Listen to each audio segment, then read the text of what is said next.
Bark, bang, boom, crash, crunch, hiss, knock, pow, screech, slap, smash, snick, thud, thwip.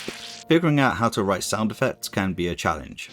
Of course, you could just use the standard onomatopoeic words, but what if you're in a situation where you need to create a sound that's not been heard before? Or maybe you just want your own words for your own creations instead of using universally recognized ones. Well, how do you do that? The first thing you can do is create an impression of the sound yourself. If you want to know what someone sounds like in the boot or trunk of a car, try saying something with your hand over your mouth. I'm not advocating that you kidnap anyone in the name of research, by the way. What do you hear? Write down some words and see which ones look the best on the page. Likewise, if someone is talking while eating, do the same thing and note down some of the sounds that come out. You can go on sites like Epidemic Sound and type in sound effects and listen to a load of them. When you've listened to them, try replicating the sounds with your mouth. What sort of noises do you make? What letters do you use? If you want to use Epidemic Sound, I have a referral link in the description below. It's worth checking out. Anyway, mimicking sounds are good if you want to create a word that is a literal translation of the sound. There are sound effects that use onomatopoeia and are pretty much universally recognized.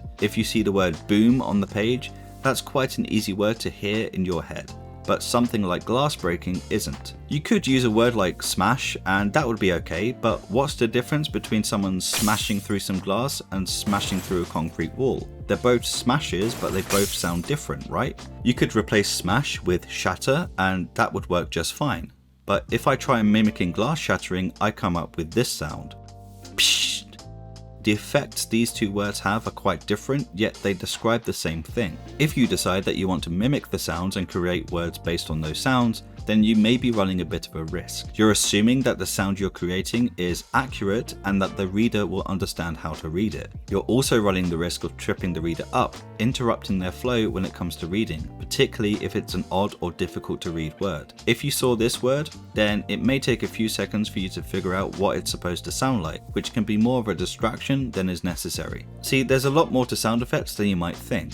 I mentioned before the difference between smashing through glass and smashing through concrete, but there's also a difference in severity of the sound. If you were to have an object falling, you might expect a sound effect like thud. A perfectly respectable sound effect to use, but we can do more to this thud to give a more accurate description of what's going on. The thud could be a dull thud, in which case a standard lettering and no exclamation mark is needed. But if it's a big thud, we may want to throw in an exclamation mark. And if it's a really big thud, then we can increase the size of the font. This is also helpful if you have something knocking, with each knock becoming louder. Just make the font size larger and we will hear that knocking become louder as the words become bigger. Another thing you may not have considered is that you can use sound effects that aren't really sound effects. You can put words in within the action that describe what's happening, even if what's happening doesn't actually make a sound. Like if someone swings a punch but misses, you could write the word miss. You can extend this logic out to pretty much anything. So that's a lot of information I've dumped on you, and I'm conscious that I've not delivered many ideas for you.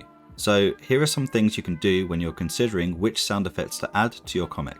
First, think of which type of sound effect you want. Do you want a sound effect that mimics the literal sound of the object or event?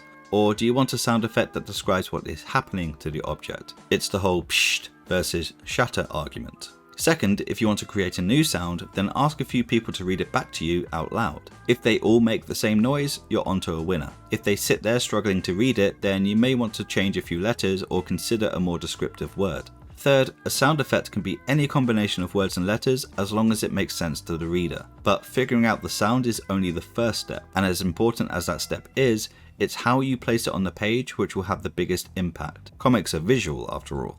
Option 1 is that you just put it in a panel somewhere close to where the sound is coming from. It's super basic, but it works and is totally valid. Option 2 is to place the sound effects in or near the action lines. So an arrow firing from a bow could have the sound effect trailing behind it, for example. Option 3 is to turn the panel itself into the word. If there's a boom, blast or bang sound effect, you could take those words and have them form the panel, with the action happening within the word itself. There are probably a million more options that I haven't thought of, but you can create hundreds of variations with just those 3, so experiment. Just remember that whatever sound or effect you're trying to convey, you have to ensure the reader understands what you're going for. Otherwise, what's the point, right? I hope this helped.